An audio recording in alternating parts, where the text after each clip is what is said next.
Bonjour à tous et bienvenue dans cette vidéo qui vous présente les rôles, les groupes et les utilisateurs IAM ou IAM.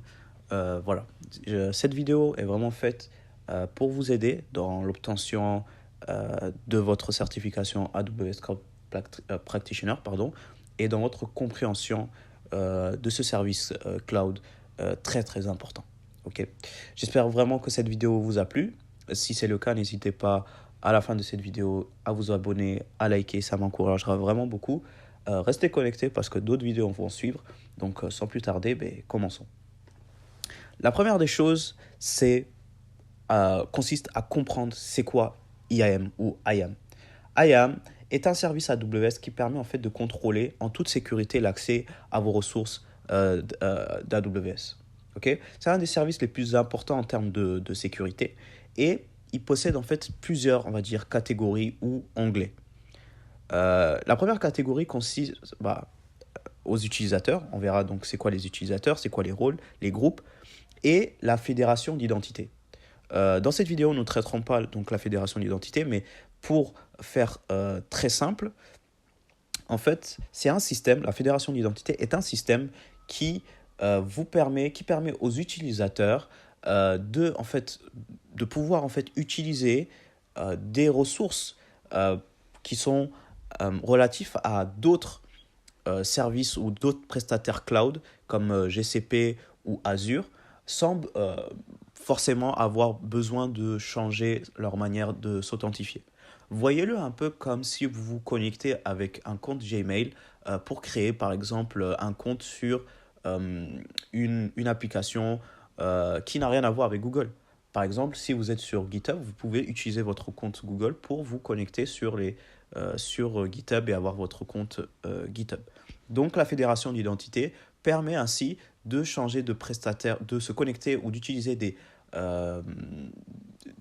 services euh, d'autres prestataires cloud comme Google, Microsoft et j'en passe, Oracle par exemple. Okay. Ce service IAM est intimement lié avec la notion de politique. Une politique IAM ou IAM est sont en fait souvent même présentées sous format JSON, en fait sont des permissions. Elles vous permettent en fait à quelqu'un, à un service, à un programme, d'avoir des permissions, par exemple pour se connecter à un bucket S3, de lancer une instance EC2, d'arrêter des instances EC2. Donc c'est toutes sortes d'actions qu'une personne peut faire ou ne peut pas faire, qu'un service peut faire et qu'il ne peut pas faire. Ok. Donc, voyons donc premièrement la première catégorie de personnes qui sont les utilisateurs. Les utilisateurs représentent tout simplement un utilisateur humain dans une organisation ou un service, une application qui a besoin de se connecter à une autre application ou un autre service. Et en fait, un utilisateur possède un nom et des informations d'identification comme les access keys ou le secret access key qui permet donc de se connecter. Par défaut, lorsque l'utilisateur racine, c'est-à-dire l'utilisateur qui a créé le compte au nom de l'entreprise, de l'organisation, et qu'il crée en fait cet utilisateur ne possède aucune autorisation, il ne peut rien faire. Donc l'administrateur doit lui accorder les permissions. Et c'est dans les bonnes pratiques d'AWS d'accorder le Grant List Privilege, c'est-à-dire d'accorder le minimum de permissions possible. C'est-à-dire que si vous avez un utilisateur qui a besoin de se connecter qu'à des bases de données, alors vous lui donnerez les autorisations de se connecter seulement à des bases de données et pas aux instances, pas au bucket S3, pas à d'autres services comme de machine learning, etc. Juste ce dont il a besoin. Ok. La deuxième catégorie concerne les groupes. Et comme le nom l'indique, cette catégorie au niveau d'IAM permet en fait de regrouper des utilisateurs qui ont des fonctions similaires. Par exemple, comme vous pouvez le voir dans cette image, vous avez cet utilisateur racine a créé du coup le compte AWS qui va donner à un certain groupe les permissions d'un administrateur. Donc, Monsieur Bob et Madame Suzanne possèdent les mêmes permissions parce qu'elle hérite, entre guillemets, des permissions du groupe admin. Et donc, c'est la même chose pour le groupe développeur et pour le groupe test. Cette manière de fonctionner permet en fait juste de simplifier l'administration de permissions. Au lieu d'écrire plusieurs fois, par exemple ici pour le développeur, au lieu d'écrire plusieurs fois, de permettre par exemple à toutes ces personnes-là d'avoir les mêmes permissions, alors vous créez un groupe et vous juste comme vous assignez à ce groupe-là ces personnes-là. Donc c'est plus rapide et donc voilà. Euh, Au niveau des rôles, les rôles consistent juste à donner l'accès de manière temporaire à des ressources AWS. Donc, c'est ça. Donc, pour résumer, qu'est-ce qu'on a vu aujourd'hui? C'est que vous avez un utilisateur, on va dire, racine, qui a le choix entre trois grandes catégories. Soit de créer des utilisateurs uniques qui posséderont donc des permissions uniques, mais qui peuvent être semblables, hein, il n'y a pas de souci. Ça veut dire que Bob et Alice peuvent avoir les mêmes permissions, mais elles devront être écrites ou spécifiées trois fois.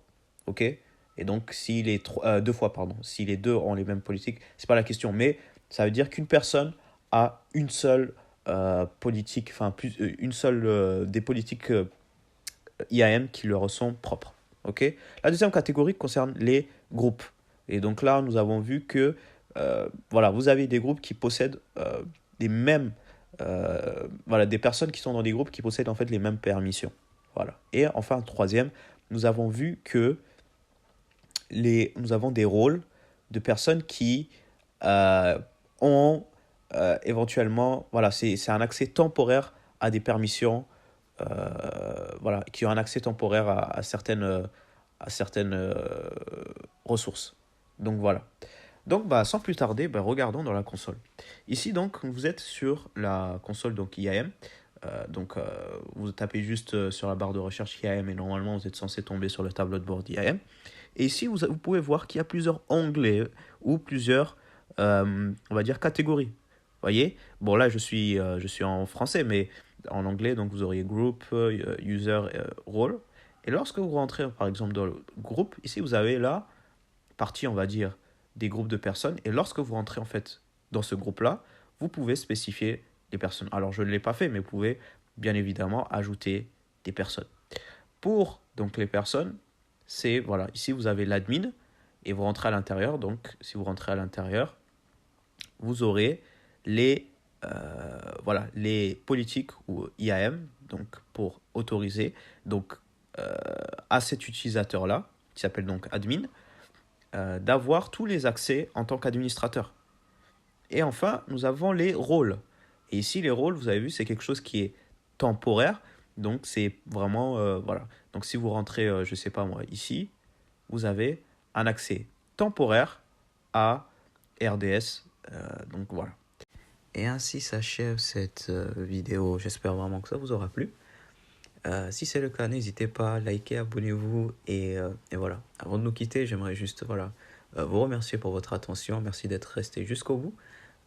On se dit à très bientôt et je vous dis ciao.